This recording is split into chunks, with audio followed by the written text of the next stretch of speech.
মৰমৰ ছাত্ৰ ছাত্ৰীসকল, তোমালোকৰ প্ৰিয় চেনেল মেথছ অসমলৈ মই তোমালোকক স্বাগতম জনাইছোঁ।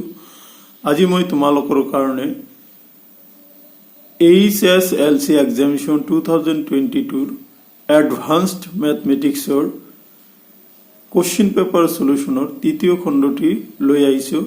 ইতিমধ্যে তোমালোকৰ আগত মই আগবঢ়োৱা পাৰ্ট 1 আৰু পাৰ্ট 2 তোমালোকে চাই আছা। তোমালোকৰ কমেন্টৰ ভিত্তিত বা অনুৰোধৰ ভিত্তিত মই তৃতীয় খণ্ডটো তোমালোকৰ আগত আগবঢ়াব খুজিছো। আশা কৰো এই খণ্ডটিও তোমালোকৰ উপকাৰত আহি যাব।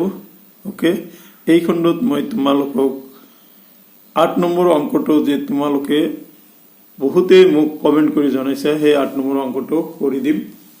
গতিকে তোমালোকে এই ভিডিওটো স্কিপ নকৰি প্ৰথমৰ পৰা শেষ লৈ চাবা। আৰু এইখিনিতে আৰু এটা কথা কৈ থৈ দিওঁ যে মোৰ আৰু এখন চেনেল আছে, সেইখন হ'ল ইংলিছ লাৰ্নিং আসাম। সেইখন চেনেলত গৈ যিহেতু তোমালোকৰ এতিয়া পৰীক্ষা শেষ, তোমালোকে এইচএছ ফাৰ্ষ্ট ইয়াৰত উঠিলাই, মাত্ৰ সময়ৰ অপেক্ষা। গতিকে তোমালোকে এই বন্ধৰ এইকেইদিন তোমালোকে অবাবত নষ্ট নকৰি দিনতে 1 ঘণ্টাকৈ তোমালোকে ইংলিছ চেনেলটিত গৈ এইচএছ ফাৰ্ষ্ট ইয়াৰৰ ইংলিছখিনি পোয়েট্ৰিখিনি গোটেইখিনি তোমালোকৰ আগত ডিছকাছ কৰা হৈছে। 2টা চেপ্টাৰ, তাৰপিছত গ্ৰামাৰ আৰু এনেও এইচএছ ছেকেণ্ড ইয়াৰত তোমালোকৰ লগা গোটেইখিনি গ্ৰামাৰ আলোচনা কৰা হৈছে। গতিকে তোমালোকে সেইখিনিও চাব পাৰা। ব'লা এতিয়া মই এডভান্স মেথমেটিক্সৰ আজি মই সেকশন চিৰ পৰা অৰ্থাৎ সেকশন চিত প্ৰত্যেক প্ৰশ্নৰ মূল্যাংক 3 নম্বৰৰ পৰা আৰম্ভ কৰিম। লগতে তোমালোকক 8 নম্বৰ অংকটোৰো সলিউশন কৰি দিম। সেকশন সি প্ৰত্যেক প্ৰশ্নৰ মূল্যাংক 3, প্ৰশ্ন নম্বৰ 10 পৰা 23 লৈ। কোশ্চিন নম্বৰ 10, 250 জন সদস্য থকা এটা ক্লাবৰ 130 জনে চাহ খায় আৰু 85 জনে কফি নাখায়, কিন্তু চাহে খায়। যদি সদস্যসকলৰ প্ৰতিজনেই চাহ আৰু কফিৰ ভিতৰত অতি কমেও কোনো এবিধ পানীয় সেৱন কৰে, তেন্তে দেখুৱা যে এ কিমানজন সদস্যই কফি খায়, বি কিমানজনে চাহ নাখায় কিন্তু কফিহে খায়। এইটো তোমালোকৰ কাৰণে সহজ প্ৰশ্ন পৰীক্ষাত আহিছিল। ধৰো টি চাহ খোৱা সদস্যৰ সংগতি, সি কফি খোৱা সদস্যৰ সংগতি। এতেকে n of T union C equal to 250 জন দিয়া আছে। তাৰপিছত এন অফ মানে সংখ্যা, এনে সংখ্যা বুজায়, টি ইকুৱেল টু 130 জন, N of C equal to what, N of T minus C equal to 85 জন। ওকে, এতিয়া 1 নম্বৰটো কৰিম। আমি কি জানো যে N of T equal to N of T minus C plus N of T ছেদন অৰ ইণ্টাৰছেকশ্যন চি। গতিকে আমি ইয়াৰ যাৰ যি মান আছে সেই মানখিনি আমি বহাই দিওঁ। এন অফ টিৰ মান আছিলে 130 সমান সমান N of T minus C বা অন্তৰ চি আছিল 85 plus N of T intersection C. গতিকে 130 85 টো লেফট সাইডত আনিলে মাইনাছ হ'ব, equal to N of T intersection C হ'ব। ওকে, গতিকে ইয়াৰ পৰা এইটো মাইনাছ কৰিলে আমি কিমান পাম, 45 পাম। Okay, 45 equal to N of T intersection C হ'ব। এতেকে n of T intersection C equal two 45। এতেকে আমাক কি উলিয়াব দিছে, এন অফ চি। গতিকে N of C equal to N of T union C minus N of T অন্তৰ C. Okay, এতিয়া আমি ইয়াৰ মান 250 দিলো, ইয়াৰ মান 85 দিছো। ওকে, মাইনাছ কৰিলে 165 জন হ'ব। গতিকে কি হ'ব, তোমাৰ প্ৰথম প্ৰশ্নত কোৱাৰ দৰে যে প্ৰথম প্ৰশ্ন কি হৈছিল, কিমান সদস্যই কফি খায়। গতিকে কফি খোৱা সদস্যৰ সংখ্যা হ'ব তোমাৰ 165 জন। এতিয়া আমি 2 নম্বৰলৈ আহোঁ। 2 নম্বৰত কি উলিয়াব দিছে? কফিহে খায় কিন্তু চাহ নাখায়, মানে কি? চি অন্তর টি, কফি খোৱাৰ কিন্তু চাহ নোখোৱা সদস্যৰ সংহতি, এটা ধৰি ললো। এতেকে n of c অন্তর T equal to n of c minus n of c intersection T বা টি ইন্টারসেকশন c দিলেও অসুবিধা নেই, একই কথা। গতিকে ইয়াতে টি ইন্টারসেকশন c দিবা বা c ইন্টারসেকশন টি দিবা। গতিকে ইয়াৰ মান আমি বহাই দিছো ভ্যালু 165 মাইনাস 45 ইকুয়াল টু 120 জন। গতিকে চাহ নাখায় কিন্তু কফিহে খোৱাৰ সদস্য সংহতি বা সদস্যৰ সংখ্যা হ'ব, সংহতিৰ পৰা ওলালো 120 জন। গতিকে তোমালোকে যদি এই কেইটা আনসাৰ পাইছে তেতিয়াহ'লে তোমালোকৰ উত্তৰটো শুদ্ধ হৈছে। Now come to question number 11. ধৰা হল a equal to 2, 3, 4, 7 আৰু b equal to 2, 4, 5, 8 দুটা সংহতি এৰ পৰা b লৈ এটা সম্পৰ্ক আৰক কাষত দিয়া ধৰে সংজ্ঞাবদ্ধ কৰা হৈছে r equal to x, y such that x আৰু y ৰ প্ৰভেদ অযুগ্ম যেতিয়া ax belongs to a আৰু y belongs to b। সম্পৰ্ক আৰক তালিকাকৰণ পদ্ধতিত সংহতি ৰূপত লিখা। এটো তোমালোকৰ কিতাপৰ উদাহৰণৰ পৰা দিছে, ভেৰি ইজি। ইয়াত দিয়া আছে a equal to 2, 3, 4, 7 আৰু b equal to 2, 4, 5, 8 r equal to x, y such that x আৰু y ৰ প্ৰভেদ অযুগ্ম যেতিয়া x belongs to a আৰু y belongs to b। এতিয়া আমি এনেকৈ এৰ মানখিনি লিখিলো। ওকে, এৰ মানৰ লগত এইটো সম্পৰ্ক কৰিছে। গতিকে 2, 3, 4, 7, 2, 4, 5, 2, 4, 5, 8। গতিকে 2 মানে অন্তৰ, এই দুটাৰ পৰা 2ৰ পৰা 2 অন্তৰ কৰিলে 0 হয়, এইটো নহব। 2ৰ পৰা 4 অন্তৰ কৰিলে 2 হয়, এইটো যুগ্ম হয়, এইটো নহব। 2ৰ পৰা 5 এইটো কিন্তু 3 হয়, গতিকে এইটো অযুগ্ম। সেই এইটোৰ পৰা এইটো হ'ব 6 যুগ্ম হ'ব, গতিকে এইটো নহব। 3, 2 হ'ব, আকৌ 3, 4 হ'ব, 3, 8 হ'ব। 3 আৰু 5 নহয়, 5ৰ পৰা 3 অন্তৰ কৰিলে কিমান, বিয়োগ কৰিলে কিমান হ'ব? 2 হ'ব, 2 যুগ্ম হ'ব, গতিকে 4, 5 হ'ব আৰু 7, 8, 7, 2, 7, 4 হ'ব। গতিকে সম্পৰ্ক আৰু তালিকাকৰণ পদ্ধতিত কি হ'ব?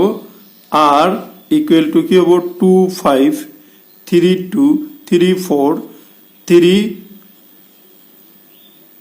8, 4, 5, 7, 2, 7, 4, 7, 8 হ'ব। ওকে, গতিকে এইটো সহজ একেবাৰে সৰু প্ৰশ্ন আছিলে, ইয়াতে 3 নম্বৰ পাই যাবা।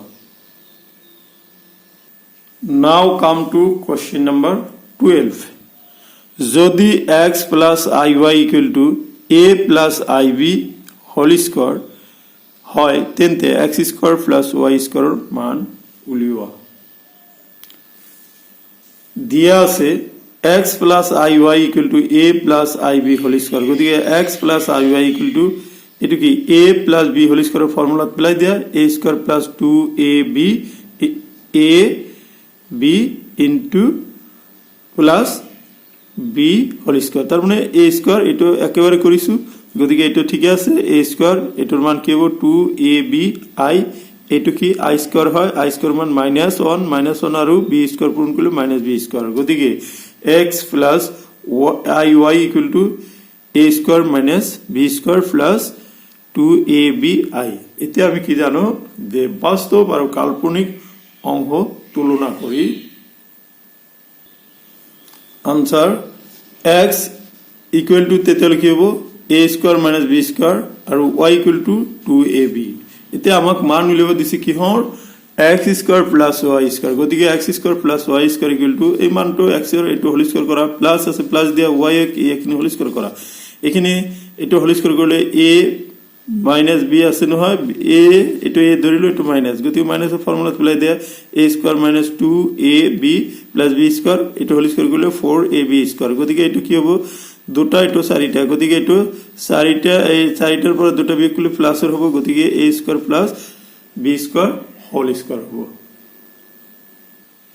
মৰমৰ ছাত্ৰ ছাত্ৰীসকল তোমালোক অধৈৰ্য নহবা তোমালোকৰ 8 নম্বৰৰ সলিউশনটো মই কৰি দিম এইটো অংকৰ পিছতে মই তোমালোকক 8 নম্বৰ অংকটো কৰি দিবলৈ যত্ন কৰিম গতিকে তোমালোকে ভিডিওটো চাই থাকা এতিয়া 13 নম্বৰ কোশ্চেন লৈ আহা আৰোহণ পদ্ধতিৰে দেখুৱা যে যিকোনো n belongs to n নর বাবে 1 plus 2 plus 3 plus dot dot dot dot plus n equal to n into n plus 1 by 2 এটো হল স্বাভাবিক সংখ্যাৰ যোগফল n into n plus 1 by 2 হয়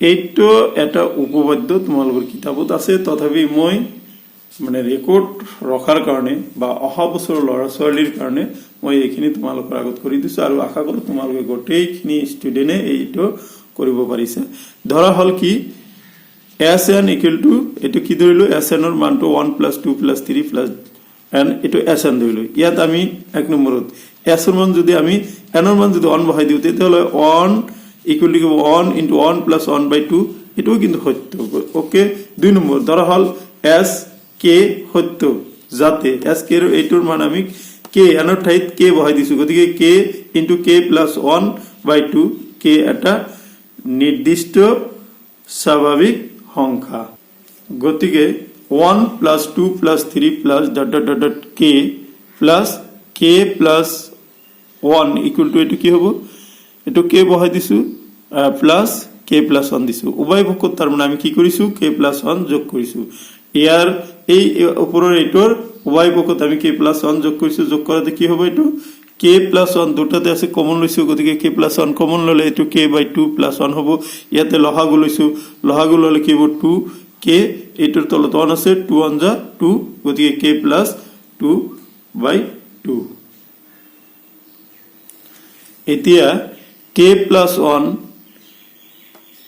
into k plus 2 by 2 হবো এটো আমি এটো যেহেতু উপরত আছে গতিকে k plus 2 আমি কি লিখিব পাৰো k plus 1 plus 1 গতিকে এটো যদি আমি গোটেইখিনি n ধৰিলো এটো n ধৰিলো গতিকে n into n plus 1 ৰ ফৰ্মুলা by 2 দেখা গল যে s k plus 1 সত্য হয় গতিকে আৰোহণ পদ্ধতি অনুসৰি sn সকলো n belongs to n ৰ বাবে সঁচা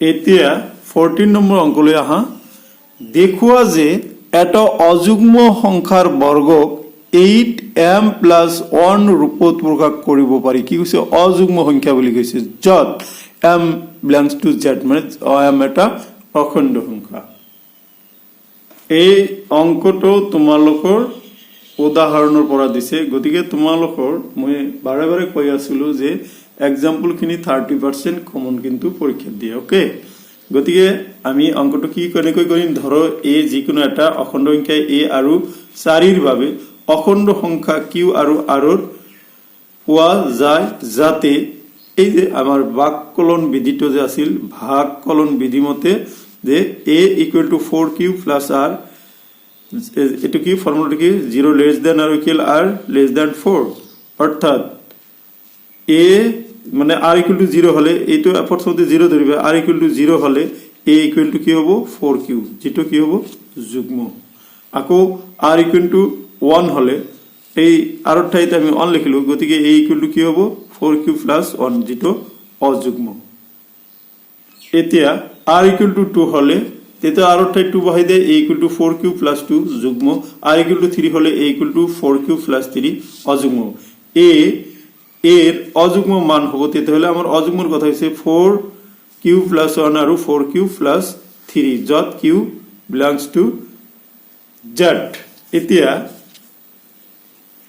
এতিয়া আমি কি কৰিম এতিয়া আমি যেহেতু বৰ্গ কৈছে প্ৰশ্নত বর্গ গতিকে a equal to 4q plus 1 এটো দুপিনে বর্গ কৰি দিয়া দুপিনে বৰ্গ কৰি দিয়া এটো a স্কয়ার হ'ব এটো a plus b whole square formula এটো 4q whole square plus 2 4q into 1 plus 1 square গতিকে এটো 4 এর স্কয়ার হবে 16 q square plus 8 q plus 1 আমাক কি লাগে 8m প্লাস 1 আহিত প্রয়োগ কৰিব লাগে ইয়াৰ পৰা আমি কি 8 কমন যায় গতিকে 8 থাকিল কি 2 যেটো 8m আহিত প্ৰয়োগ হৈছে 8 তো কমন লবই লাগিব 8 কমন গলে 2 কিউ স্কয়ার প্লাস ইয়াতে গটেখিনি কমন গলে কি হৈছে কিউতে 8 কমন গৈছে গতিকে কিউ থাকিব প্লাস 1 এইখিনি 8m দিলো এইখিনি হল এইখিনি আমি কি ধৰিছো m যত m equal to 2 q square plus q plus 2 z এটা m এটা কি অখণ্ড সংখ্যা আকৌ আমি a ইকুয়াল টু এই দ্বিতীয়টোৰ কাৰণে